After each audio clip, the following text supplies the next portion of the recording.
My landlady looked at me and said, "If we talk honestly, there's no undoing it." And in that moment, I knew my life was about to change. I didn't notice her the way men usually notice women. Not at first. She was simply my landlady. Composed, graceful, always carrying herself like someone who had learned how to stand alone without looking lonely. Early 40s, soft voice, kind eyes that held more stories than she ever told. Our conversations were practical. Rent, repairs, mail that arrived in the wrong box. Normal things, safe things. But there was something in the way she listened. When I spoke, she didn't interrupt. She didn't rush. She looked at me like my words were worth holding. Sometimes she tilted her head slightly, as if she wanted to understand not just what I said, but why I said it. I was 24, still learning who I was allowed to be, still pretending confidence when I wasn't sure I had any. She made it easier to breathe. One afternoon, I stood in her doorway as sunlight slipped through the curtains behind her. She wore a simple blouse, sleeves loosely rolled, hair resting naturally on her shoulders. Nothing dramatic, nothing intentional. And yet, I noticed the way she smelled like clean fabric and quiet mornings. She handed me a cup of tea without asking if I wanted one. I accepted it without asking why. She already knew. Our fingers brushed. It wasn't electricity. It was warmth. A small, human warmth that stayed longer than it should have. She smiled politely, but her eyes held something softer, like she had noticed it too. We stood there longer than necessary, speaking about nothing important. The weather, a neighbor, a broken stair. But between every sentence, there was a pause. Not awkward, not empty, just aware. I told myself it was respect, gratitude, comfort. But inside, something had started to lean forward. Later, as I walked back to my apartment, I realized I was replaying her voice in my head. The gentle firmness, the quiet kindness, the way she said my name as if it meant something. I wondered when that had begun. That evening, I heard her laugh through the thin walls. A soft, restrained laugh, like she didn't use it often enough. And for reasons I couldn't explain, it made my chest ache. Not with desire, with recognition. I wasn't falling for her. I was noticing her. And somehow that felt more dangerous, because attraction could be dismissed. But connection asked for honesty. I knew she was older. I knew she was my landlady. I knew how the world would label anything that tried to grow between us. So I told myself it was nothing. But when I saw her again the next morning, and she looked at me with that same gentle attentiveness, I felt it again, that quiet, unspoken pull. Not toward her body, toward her presence. And I realized this story wasn't about romance yet. It was about the moment before you realize you're already emotionally closer than you're ready to admit. The second time we talked that long, neither of us planned it. It started with something small, a flickering light in the hallway. She knocked gently on my door, holding a spare bulb in one hand, her other hand tucked casually into her pocket like she wasn't entirely sure she should be there. "Sorry to bother you," she said softly. I told her she wasn't, and I meant it more than I realized. She stepped inside, glancing around my small apartment with quiet curiosity. Not judgment, just presence. She changed the bulb while I held the chair steady, our shoulders nearly touching. I could feel her warmth through the thin space between us. When she finished, she didn't leave right away. She noticed the book on my desk, asked what it was about. I told her. She listened the same way she always did, like the world could wait until I finished speaking. We ended up sitting on opposite ends of the couch, cups of tea between us again. The evening light painted soft shadows across her face, highlighting lines that didn't make her look older, only more real. She exhaled slowly, then said, "You know, people don't usually ask me how I'm actually doing." I looked at her, not at my landlady, at a woman who had just admitted something fragile. I told her she could talk to me if she wanted to. She smiled, but it didn't reach her eyes right away. So she spoke carefully, about carrying responsibility, about being seen as strong when she sometimes felt tired, about how silence had slowly become her normal. I didn't interrupt. I didn't try to fix anything. I just listened. When it was my turn, I admitted that I often felt invisible around people my own age. That I was still learning how to be confident without pretending. That sometimes I wanted someone to see me as I was, not as who I was supposed to be. She turned toward me then, fully. Her knee brushed mine by accident, or maybe not.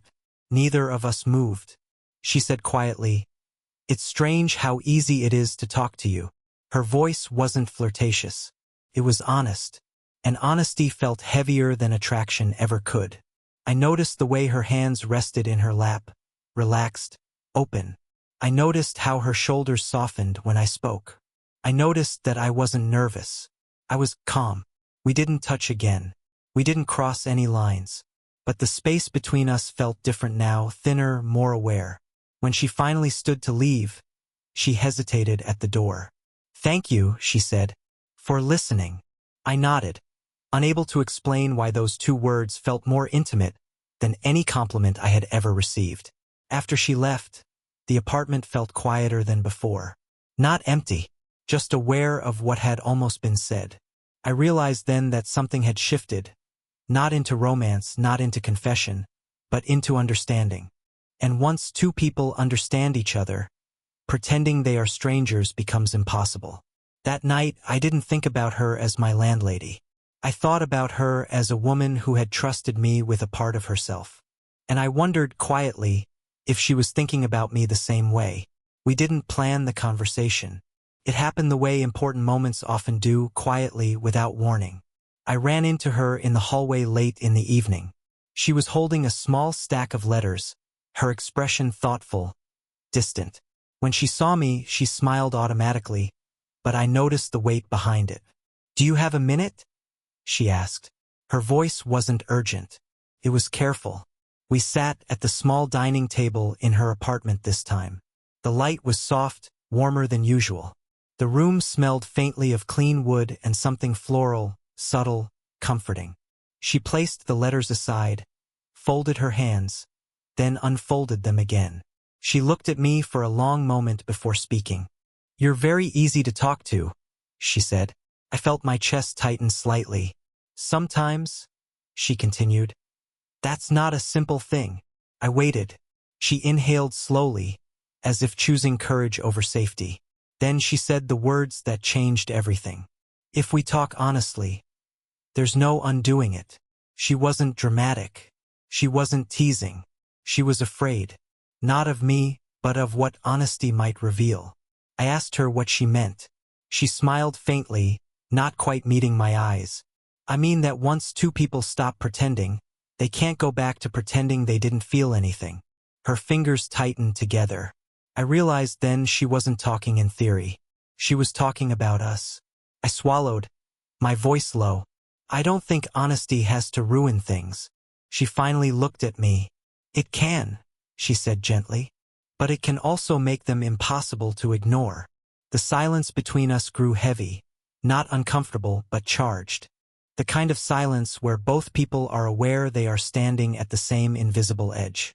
I admitted that I felt closer to her than I should, that I didn't understand why, but I wasn't willing to lie about it anymore. She nodded slowly. "I feel it too," she whispered. "Not desire, not love, connection." She reached out without fully realizing it, her fingers brushing the back of my hand. The touch was light, almost hesitant, but it sent a quiet warmth through me. She didn't pull away. Neither did I. Her voice softened. "I don't want to hurt you, and I don't want to confuse myself." I told her I didn't want either of those things either. "But I don't want to pretend I don't feel something," I added.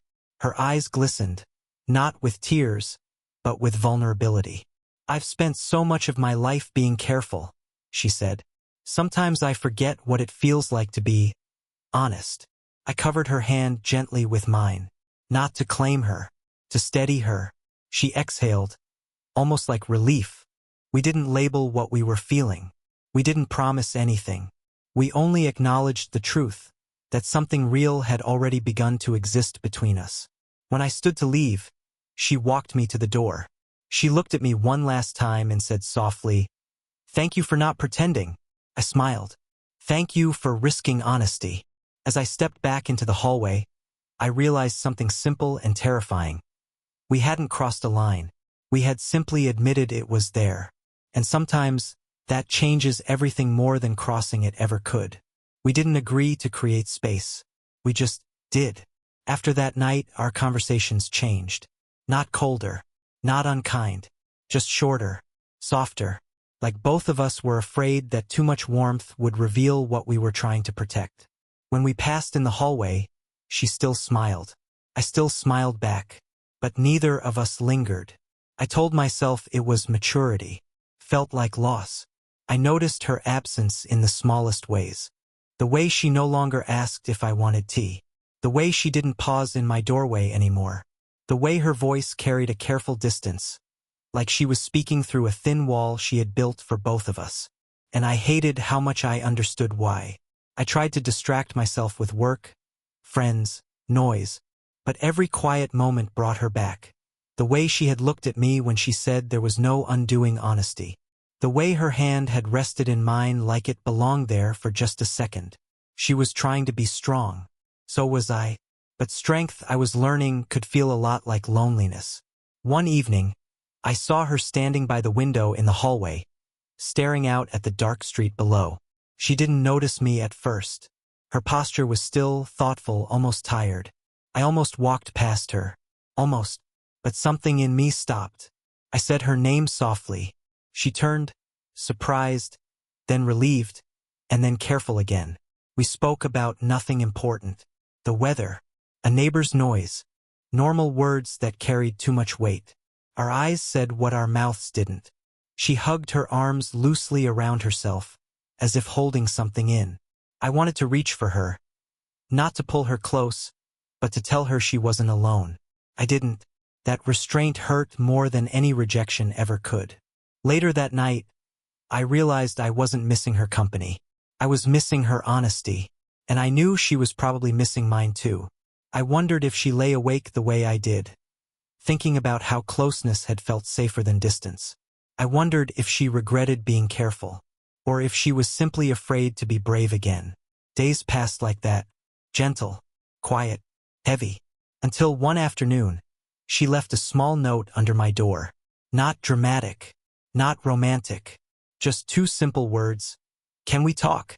I held that piece of paper in my hand longer than necessary, because I knew whatever conversation came next would either heal the space between us, or define it forever. I realized then that distance hadn't protected us. It had only reminded us how much the connection mattered. And sometimes, the absence of a voice can echo louder than any confession. When I knocked on her door, my hand hesitated before touching the wood. Not because I was afraid of her, but because I was afraid of how much I hoped she would still care. She opened the door slowly, like she had been standing there already. Her expression softened when she saw me, and in that small change, I felt something inside me breathe again. We didn't speak right away. She stepped aside to let me in. The apartment felt quieter than usual, warmer somehow. The lights were dim, gentle. She gestured toward the couch and we sat. Not too close, not too far. Close enough to feel the other's presence. She folded her hands in her lap. I noticed her fingers trembling slightly. I didn't want us to stay silent, she said softly. Silence feels heavier than honesty now. I nodded. My throat felt tight. She looked at me then, not as my landlady, not as someone older or wiser, but simply as a woman letting herself be seen. You matter to me, she said. Not dramatically, not carefully, just truthfully. Those words landed deeper than any declaration of love ever could. I told her she mattered to me too, that I felt calmer when she was near, that I felt understood, that I didn't want to pretend this connection was small. Her eyes glistened. She smiled through it. She lifted one hand, hesitated, then gently brushed beneath her eye. I reached out instinctively and wiped the tear away with my thumb. Slow, careful, respectful. She didn't pull back. She placed her hand over mine instead. Warm, steady. And suddenly we weren't two people sitting on a couch. We were two hearts quietly acknowledging each other.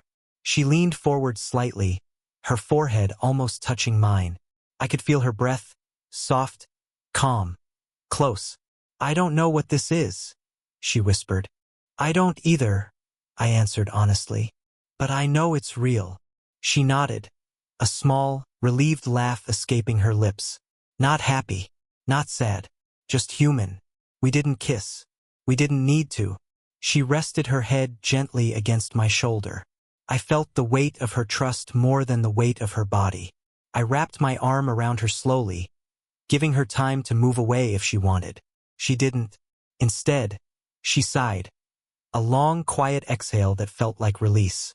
We stayed like that, saying nothing, understanding everything.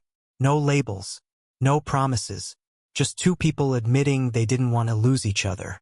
Before I left, she looked at me and said, "Whatever this becomes, I'm glad it's honest." I smiled softly. Me too. As I walked away, I realized something important. Love doesn't always begin with certainty. Sometimes it begins with the courage to admit you care. We didn't rush into anything after that night. If anything, we became gentler, more aware.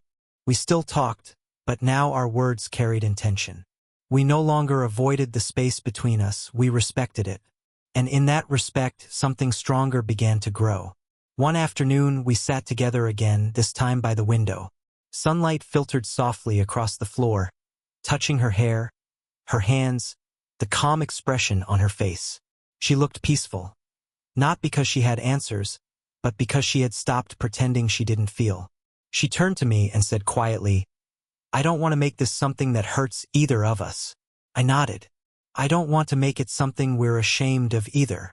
That was the moment I realized how deeply we were choosing each other. Not recklessly, not emotionally blind, but with care. She spoke about her fears, about being judged, about being misunderstood, about not wanting to feel like she was taking something from my future. I told her about my fear of not being taken seriously, of being seen as temporary, of being someone she would eventually outgrow. She reached for my hand again. Not urgently, not desperately, just honestly. "We don't have to decide everything," she said. "We just have to decide not to lie to ourselves." Her thumb moved gently against my skin, slow and grounding. That small touch carried more meaning than any dramatic gesture could. I told her I wasn't asking for promises. I was asking for presence. She smiled softly at that. We agreed to let whatever this was move slowly, with respect, with space, with awareness of reality. Not hiding, not rushing, not pretending it was simpler than it was. She leaned her head lightly against my shoulder again, the same way she had before. But this time, it felt less like comfort and more like choice. I rested my cheek gently against her hair. She closed her eyes for a moment.